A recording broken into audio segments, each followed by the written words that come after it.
اللہ اپنے بندوں کی کیسے مدد کرتا ہے، ذرا ایک دو واقعات سن لیجئے۔ رابعہ بصریہ اللہ کی نیک بندی اپنے صومعے میں عبادت کرتے کرتے تھک گئیں تو سو گئیں۔ ایک چورا نکلا، اس نے دروازہ کھولا، اندر گھسا، کوئی اور چیز تو نہیں اسے نظر آئی مگر ایک چادر پڑی ہوئی تھی۔ اس نے کہا چلو چادر ہی لے چلتا ہوں۔ جب چادر اس نے اٹھائی اور واپس جانے لگا، ایسا سر چکرایا کہ اس کو آنکھوں کے آگے اندھیرا ہو گیا، دروازہ نظر ہی نہیں آیا۔ تو بہت کنفیوز ہوا اور اس نے چادر نیچے پھینک دی۔ جیسے ہی نیچے پھینکی دروازہ نظر آیا تو اب اس پہ نا خوف طاری ہو گیا اور وہ باہر نکلنے لگا۔ جیسے باہر نکلنے لگا ایک آواز آئی، اگر ایک دوست سویا ہوا ہے تو دوسرا دوست جاگتا ہے۔ اگر ایک دوست سویا ہوا ہے تو دوسرا دوست جاگتا ہے۔ تم کیسے یہاں سے کوئی چیز چرا کے جا سکتے ہو؟ وَهُوَ يَتَوَلَّى الصَّالِحِينَ، وہ اللہ تعالیٰ نیکوکاروں کا سرپرست ہے، ان کا ذمہ دار ہے۔ چنانچہ ایک بڑھیا کا واقعہ لکھا ہے کہ اس کا گھر بادشاہی محل کے ذرا قریب تھا، اکیلی تھی۔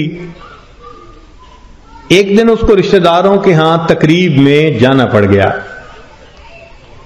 تو وہ چلی گئی اور وہاں اس کو 1-2 مہینے لگ گئے۔ جب 2-4 مہینے کے بعد واپس آئی تو وہ بڑھیا اپنا گھر دیکھتی ہے تو گھر نظر نہیں آتا۔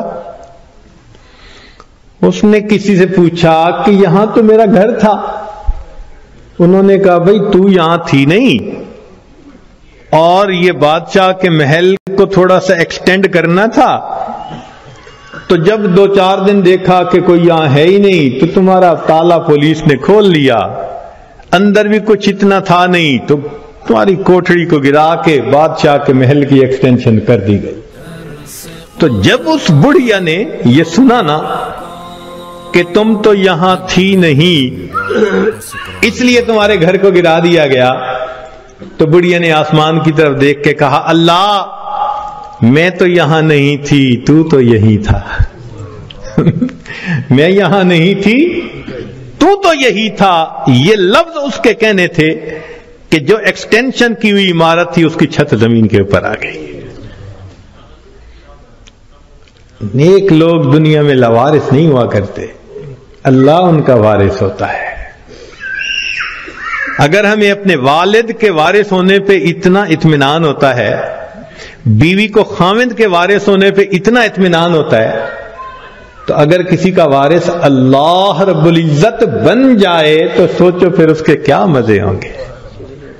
اس کی مثال یوں سمجھیے کہ ہم نوجوان کالج یونیورسٹیوں میں پڑھتے ہیں نا، تو اگر تو ان کا جی پی اے بہت اچھا ہو تو فل اسکالرشپ مل جاتا ہے، اور فل اسکالرشپ والے بچے کو پڑھنے میں کوئی دقت ہی نہیں ہوتی۔ وہ جی مجھے فل میڈیکل ڈگری کرنے کے لیے اسکالرشپ مل گیا، مجھے کوئی فکر نہیں۔ اور جس بندے کو اسکالرشپ نہیں ملتا اس کو میڈیکل کرنا قرضوں کے بوجھ میں دب جاتا ہے بیچارہ۔ ہم نے بچوں کو دیکھا ان ملکوں میں ساری عمر نوکریاں کر کے بڑھاپے تک اپنے زمانے طالب علمی کے قرضے اتارتے رہتے ہیں۔ تو جس کو فل اسکالرشپ مل جاتا ہے پھر اس کا تو معاملہ ہی کچھ اور ہوتا ہے۔ یوں سوچئے کہ ایک 100 منزلہ عمارت ہے اور اس میں لفٹ لگی ہوئی، ایلیویٹر لگا ہوا ہے، اور ہمارا کام ہے بس پش دبا کے دروازہ کھولیں اور سوار ہو جائیں، تو پھر 100ویں منزل پہ پہنچنا تو کوئی مشکل نہیں نا۔ اور ایک 100ویں منزل سے رسہ نیچے لٹکا ہوا ہے، اب ایک بندہ رسے سے چڑھنا چاہتا ہے، کتنا پریشان ہوگا، کتنا وہ مصیبت میں پڑے گا، کتنا بڑا رسک لے گا، اور اگر رسہ ہاتھ سے چھوٹ گیا تو مر بھی سکتا ہے۔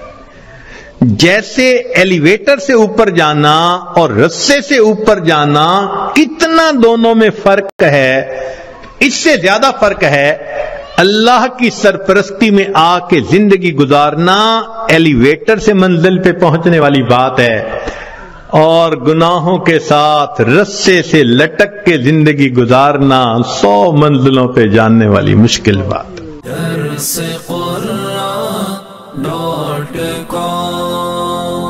www.darsequran.com